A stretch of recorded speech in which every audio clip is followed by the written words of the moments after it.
Los saludo con la paz del Señor a todos y bueno, como dije de un principio, soy el evangelista Tomás Maldonado del Ministerio Poder de Dios y lo que nosotros nos especificamos, lo que es guerra espiritual, lo que es intercesión, ¿sí? Sabiendo de que de mi testimonio es que estuve más de 14 años en el ocultismo, todo lo que es raíces africanas, espiritismo, lo que es satanismo y todas esas cosas medias raras.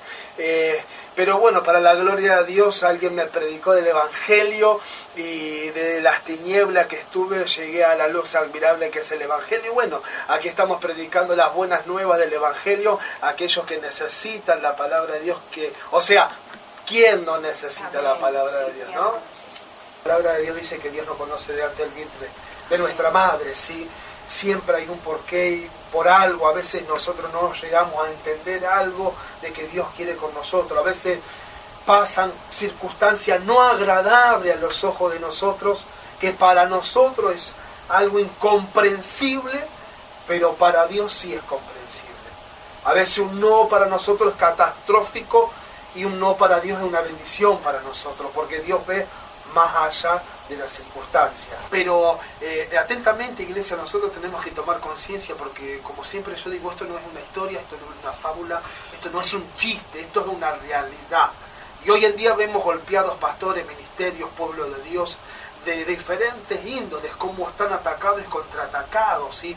Vemos como el pueblo de Dios ignorantemente se mete en la guerra espiritual. Guerra espiritual, iglesia, no es para cualquiera. Guerra espiritual es solo para los valientes y los maduros espiritualmente. Un guerrero espiritual tiene que saber muy bien de dónde se mete en la batalla. En la guerra hay heridos, hay muerte, hay contienda, hay pleito, pero uno maduramente esperando en el Señor nos trae la liberación y la restauración físicamente, porque sufrimos físicamente golpes del enemigo, pero mayor el que está con nosotros que el que está en este mundo.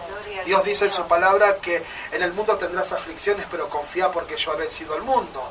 La victoria y la salvación la tenemos asegurada, como siempre decimos, pero todo depende de nosotros. Si no hay consagración, si no hay apartación, si no hay santificación, de nada sirve que haga guerra espiritual. Yo prefiero que digas, mira, yo no estoy capacitado para hacer guerra espiritual, me hago un lado, porque vos imaginate con la santificación, con la consagración que un guerrero espiritual tiene y sufre golpes o enfermedades que te vienen de repente, pero después se va porque uno ora en el nombre de Jesús.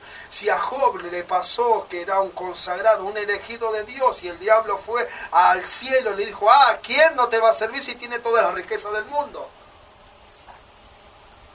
Entonces le dice, ve, toca todo lo que está alrededor, pero a él no me lo toques. Fue, lo tocó a los hijos, a su riqueza, la salud, pero lo que no se sacó encima, bueno, la esposa.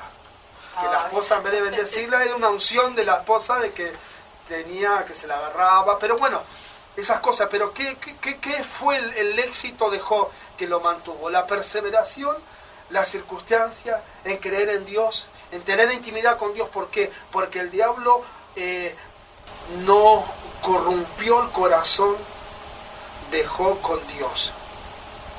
Porque es diferente que vos estés corrompido, porque la palabra dice, bienaventurados los de limpio corazón, porque ellos verán a Dios, ¿sí? Pero no me quiero ir con una palabra con otra, porque si no voy a predicar del corazón y voy a empezar a preguntar qué clase de pensamientos del corazón van a la boca, así que, pero bueno, entonces estamos hablando del ocultismo.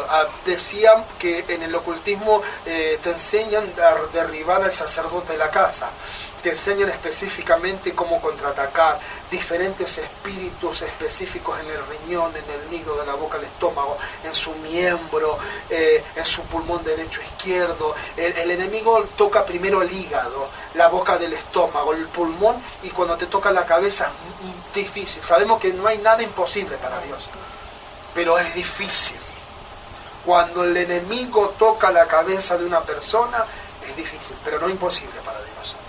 Sí, por eso vemos diferentes administraciones que hay personas que hace años vienen oprimidas y uno le ora, le reprende todo, pero bueno, estamos orando para tener un lugar específico como para hacer una internación de una semana. Yo creo que una semana, 3 días, orando, intercediendo por esa persona, tiene que salir corriendo de ahí del lugar, ¿sí? pero como decíamos, los brujos atacan al sacerdote de la casa. Si no pueden con el sacerdote de la casa, lo agarran con la mujer, con la idónea. Cuando no pueden con la mujer, si pueden con la mujer, se quedan con la mujer. La atormentan, le hacen de todo.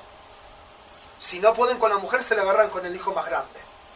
Y así sucesivamente, con el menor, con el medio, y el más chiquito, y el más chiquito. Ellos no tienen piedad. Por eso en estos últimos tiempos vemos muchos niños que le agarran virus, que le agarran preinfartos y todas esas cosas, por causa de brujos y hechiceros que van trabajando diferentes familias, ¿sí? Y cuando no pueden contra toda la familia, vemos catástrofes en los animales de la casa, ¿sí? Vemos con los perros, vemos con los gatos, algunos se ríen, pero la cucaracha, pero son plagas que también tienen un significado. Pero siempre, en la mayoría del lugar donde nosotros fuimos, vimos que el enemigo tocó al animal que murió por el perro. Hay muchas personas que ven el perro que amanece con la lengua afuera y suspirando, pobre, y uno no sabe qué hacer.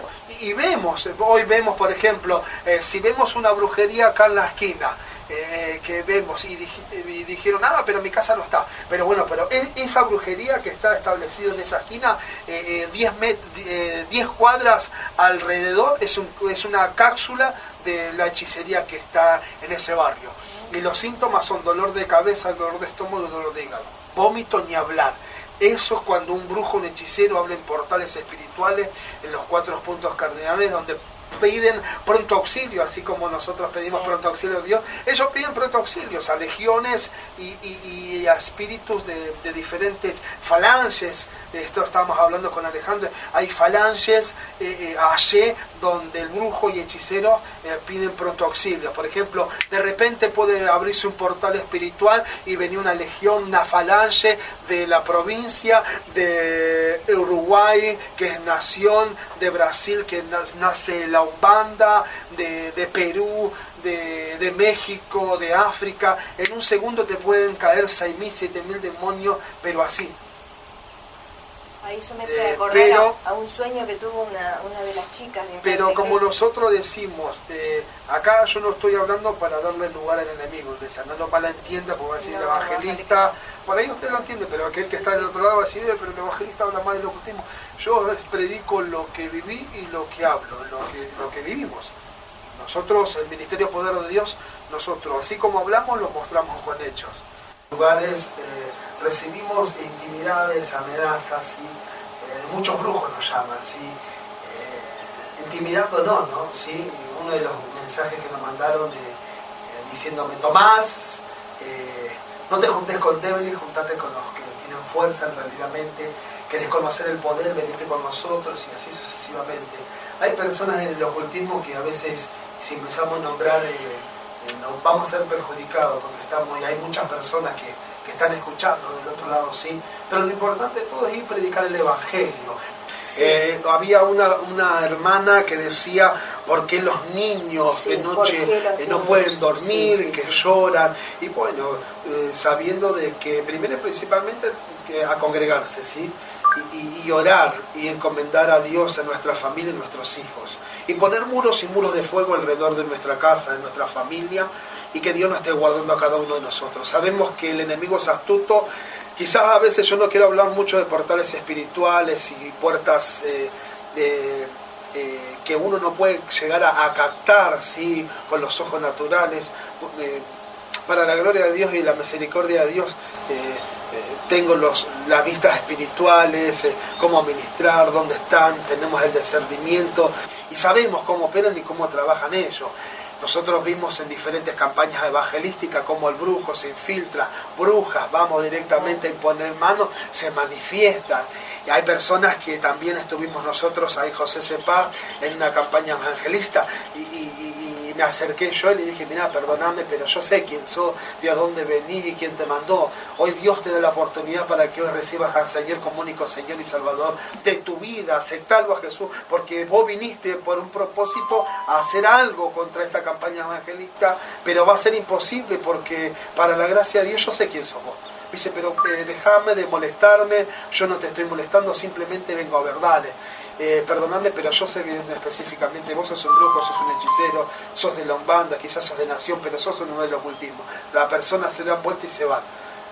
Y vemos también cómo el enemigo también opera en lugares. Tenemos los porteros de la iglesia, no simplemente son porteros de la iglesia, tienen que tener discernimiento de espíritu. Vemos en lugares donde brujos y hechiceros entran en la iglesia como si nada y vemos cómo pasan adelante, danzan y quizás se dejan administrar también y en vez de que opera el Espíritu Santo, opera el Espíritu de Oyalá. Por ejemplo, hay un espíritu que es imitador del Espíritu Santo, que en la Umbanda es Oyalá y en la Quimbanda es Omolú. Y vemos esos espíritus que bajan supuestamente como paloma, insinuando que es el Espíritu Santo, pero es un espíritu de división que muchas personas se andan a medias por ahí, danzan con emoción y tienen unas pequeñas puertitas abiertas y dejan que filtren eso y bueno, por eso vemos causa de división, de contienda, de pleito. Entonces vemos que los porteros de la iglesia tienen que estar atentos, ellos tienen que dejar pasar, Dios te bendiga, bendiciones, que pase la persona, levante la mano, la baja en el nombre de Jesús, que esta persona, si la ven media rara, que pase sola, porque ellos pasan. Físicamente ellos pasan, pero espiritualmente hay muchos que lo acompañan. Quizá hay muchos brujos que tienen un grado de espiritualidad mayor que otros y dejan una legión afuera y entran ellos solos, queriendo derribar al pastor. Pero ¿cuál es la historia del brujo, del hechicero y de la iglesia? Ellos no quieren que se le termine el negocio, porque imagínense si viene una iglesia evangélica, pentecostal, apostólica y profética en una ciudad y predican el evangelio y le predican la verdad. La palabra de Dios dice, os hará la verdad y la verdad te hará libre. Entonces empiezan a saber personas que antes tomaban, no toman más. Hay gente que son drogadictas, no se drogan más y vienen a la iglesia. Hay gente que fumaba, no fuman más. Y hay personas que compraban cosas robadas y no la compran más. Entonces se le acaba el negocio al brujo también. A aquellas personas que iban a recurrir a tarotistas, a brujos, a parapsicólogos y todas esas cosas. Hay algo atrás, no solamente físico, sino espiritualmente. Entonces, hay lugares que hay persecuciones. Hoy en día en Buenos Aires vemos que hay persecución de la iglesia y hay secuestros de niños y de hijos de pastores. No muy lejano, nosotros tenemos un conocido, un pastor, que le secuestraron a su hija y lo encontraron con una inconsciencia, atados con cinta roja de la planta de los pies hasta la mollera de la cabeza, costado de la Panamericana, y por la gracia de Dios, imagínense los pastores, la desesperación de sus hijos. ¿Me entiendes? Acá cuando el enemigo y los espíritus y el brujo, el hechicero, no te pueden atacar espiritualmente, te van a atacar físicamente. Te pueden secuestrar, te pueden tirar un auto encima y pueden pasar muchas cosas.